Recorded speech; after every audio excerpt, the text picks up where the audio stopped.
I've been working on this project for about a year, which is essentially a matrix for sensors, which I've also designed over the past 6 months. So we have sliding potentiometers, flip triggers, microphones, DHT11s, support for Adafruit sensors. And the idea is basically to plug in standardized sensors, to plug in a few microcontrollers. So we have this one based on Arduino R4 Minimus chip, and there you go, that's essentially a system. However, if you want to opt in for an IoT device, I have another one here to replace. Let me plug in another vibration sensor here as well. So if I connect, see the system boots up. If I shake it, I've just prototyped an electronic dice essentially. So another example here would be the control of LEDs over Wi-Fi. So again, just as an example, I'm using a mix of red, green, and blue LEDs.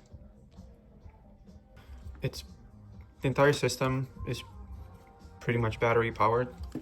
So there's a power switch here and some ports in the back to solder a battery clip on. And this is just an example of building a self-driving robot. There's a screen, a distance sensor, can connect to your phone. So I have another example here to build your own games. If you plug in one of the microcontrollers, add the buttons for up and down, for firing, you can finally install a screen. And here's your joystick. If I plug it in, it should boot up Space Trash for me. And just like that, I've created a game. So I thought this system could be pretty good for educational purposes. We made these lights that resemble a street light. And if I combine it with the LDR module, I can essentially build an automatic streetlight system. If I cover it, it turns up. There are traffic lights as well, so I just need to plug those in and add a button for pedestrians. So now pedestrians can cross and the system becomes three-dimensional. So every single one of these components is completely standardized. What I mean by that is that the ground voltage input and signals are all identical. So from technical perspective, you can put either ESP32 or this Renesas 32-bit base chip. In total, there are 3 I2C slots. And if you need more, there's this Sistema QT expandability.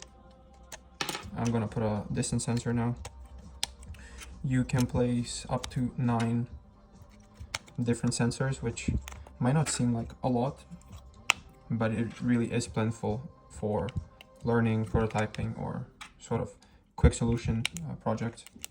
So here's the full system connected.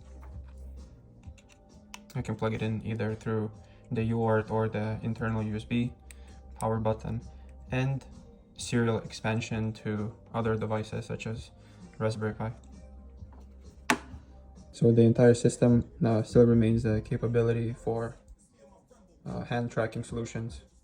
It's just easier since there's not much wiring going on.